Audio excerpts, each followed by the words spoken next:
Hello class, it's Dr. Medi again. Just trying to see how everyone is doing with the course. We're halfway through at this point. You should have completed, or you should have very soon completed the midterm exam. The deadline is 11:59 tonight, but if you send me an email to tell me that your computer blew up in the middle of it at 11:58, I am not going to do anything to accommodate you. So please do not wait till the last minute. Canvas is a little more of a stickler than Blackboard, so whatever the deadline is, that is the deadline. It's in Respondus. I cannot extend it. So please make sure that you complete the exam to give yourself plenty of time before the deadline tonight. The other thing is that a student sent me a list of questions that I discovered are one of my previous exams. I'm very upset about this because I don't know where it came from. I don't know how they got it. But I'm here to tell you, if I find you with a copy of the exam that we are doing in this class, you will receive a 0. And I will submit your name for possible disciplinary action and or whatever the university decides is appropriate. This is in the syllabus as part of the plagiarism section. So please do not avail yourselves of anything that would constitute cheating. It's not appropriate. It's not right. As an instructor, I think and I hope you can understand that it takes a long time to get these materials together for you. And if you're passing them around to each other, getting them from sources you're not supposed to have, I don't know, like I said, how this person got this exam, but I'm pretty upset about it because, back in the day, maybe a year ago, I would let students take exams and I would email them to them. And I would tell them, I'm giving you the benefit of the doubt that you will delete this exam and whatever. Obviously, they did not do so, some of them. So please, like I said, be upfront, be forthright, be honest. Use the materials that you're supposed to have. Okay, that's subject 1. Here's subject 2. The paper is coming up. The rubric is out there. There is a sample paper out there. One of the reasons that you are in an online class is that you are supposed to be able to at least navigate, manipulate, get through material that is presented to you. It doesn't mean you can't ask questions. That's what I'm here for. But I want you to first look at the information that is out there before you send me questions. Please don't think I'm being flip. I'm going to say this again. It's because I'm forcing you to read through the materials that I have taken the time to put together for your benefit. So here's what I'm getting in some of these research papers. This is what's taking so long to grade them. I'm not going to just give you 25 points willy-nilly. I'm looking to see if you answered the questions that I presented to you in the manner that you should have. So please know you're not going to get 25 points for writing out a definition from a resource. Answer the questions that I have presented to you that are related to the concepts that you are discussing. In other words, complete the assignment. This is practice for you to do your research paper. So at this point in time, I'm going to start taking points. I'm going to start with chapter 9 so that you can't say you didn't know. I'm going to start taking points for APA that is incorrectly formatted. It's not Robbins. It's not Judge. It's Robbins and Judge, comma, 2017, comma, page number. When do you say AND? When it's part of the sentence. When do you use the ampersand, which is the and symbol? When it's at the end of a sentence. Please make sure that you realize it's not works cited. This is not MLA. It's APA.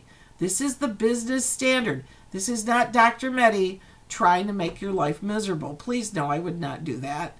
I'm trying to prepare you because not just at Wayne State, but pretty much nationwide, APA is the standard for business writing. So the sooner you get a handle on it, the better it's going to be for you.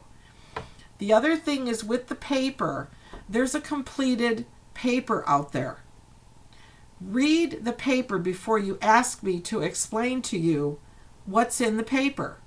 You should read it first. It follows the rubric exactly. That's why I put it out there. So if you say, how should I start my paper? What does it say in the rubric? I'm going to come back with a question because I want you to read the materials that are out here for you. One other question that's been asked is if a paper can be sent to me as like a draft, and I will review it. Just a cursory overview. I will not review it for content. What I will review it for is to determine if you have all the headings, if they're in APA, if it's set up properly according to the format as per the sample and other things that are out there on the course. That I will let you know. Okay? But then once you get it back and you make the adjustments, you then upload it one time to Canvas. Now the paper is due week 7, and I was just looking at the syllabus. The paper is due week 7, and I thought I could extend it for you. I cannot. Excuse me. That is because the course ends on June 25th. So I tried to put the things I put out today. I just finished the PowerPoints. I wanted to wait till everybody got the exam done, but we're getting pretty close, so I figured I'd start putting week 5 work out there for you. I can't extend them to the 30th of June. The 25th is when the course ends, and even at the 25th, it won't let me do it at 11:59. So I'm putting it at the 24th at 11:59, and I'm going to ask about this because this does not seem right to me. The course is supposed to end on the 25th. So we'll see how that goes. The final exam will be exactly like the midterm was. You will have to download Respondus, lock down browser, and use the monitor. I'll be reviewing those as well, the videos of people taking the exam.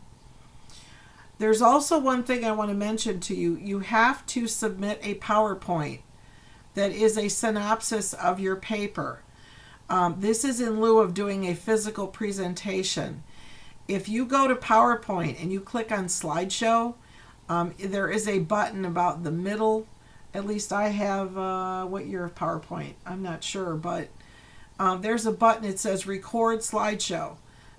It'll give you the ability to then open up your PowerPoint and incorporate or record audio on every single slide. There's going to be a minimum of 5 slides, 5 to 10 slides, and I'm going to create a template so that everybody is using the same thing. Everybody looks and knows what they need to include in the PowerPoint. It's 120 points. So if you don't do it the way I've set it up for you, you will not get the 120 points. Let me know if you have any questions, but as you're writing the paper, think about how you're going to lay out your PowerPoint. Okay, now the paper. Are you thinking about the paper? Because you should be. You should be starting to write a rough draft or outline. This is why I've got you doing 2 research mini papers every week, because I want you to get a feel for doing research, following APA format, and writing. Please stop quoting everything you're writing. There's no need to do that. You've got to get used to paraphrasing, because here's what you've got to remember. First of all, not everybody writes like you, all right? You write differently than everybody else. So you're going to need to tweak what you're incorporating into your paper to match your writing. It's okay to do that. It's called paraphrasing. You're not plagiarizing unless you don't cite your work. People are writing their whole papers, these little research papers, and at the end of them you're putting citations and you're listing your 2 resources. That's wrong. That is plagiarism. If you do not cite your work in text, in other words, in the writing portion, you are plagiarizing because you are not giving the author credit for what you took from him or her and incorporated it into your paper. Please understand this. I'm sorry I'm going to keep stressing it to the very bitter end because it's so, so important for you to know and understand. Think about the PowerPoint. Think about the paper. The two are going to complement each other. The PowerPoint, a minimum of 5 slides. That'll be easy. All you're doing is going through each slide and talking through what you talked about in your paper. So, for example, the first slide would probably be, well, you know, the title. Second slide, the problem statement, and so on. So minimum of 5, might be minimum of 6 or 7. I'll look at it depending on the rubric and what I want you to include in the PowerPoint. Okay? Those are big ticket items that are coming along. A couple of people sent me emails and said, I need to talk to you tonight. Can I talk to you about such and such? And I asked them, I said, please post your questions on the Ask the Professor, or, you know, set up a time with me. I can talk to you maybe a couple days from now because I'm doing other things besides this, as you are. Okay? So I'm not the only one who's doing other things besides this course. I want you to understand that because in this day and age of social media, we expect things like that. Okay, Miss Instructor, if I call you or I text you, I expect you to take care of this immediately. Well, it's the summer almost, so I'm not teaching at night, but end of June I will be. Other times I will be. I work 3 other part-time jobs. So if I tell you I can't talk to you till 2 days from now, please don't get snippy in your email and say, well, that's okay. Thank you for your time. I'm not trying to blow you off. I'm trying to do the same thing you're trying to do, which is to fit everything that you have to do in your busy schedules. So please work with me, and please be courteous, and please be respectful. Let me know if you need something, but I can't give it to you necessarily immediately. If you post it on Ask the Professor, other people will have the advantage of getting the answer that I give you.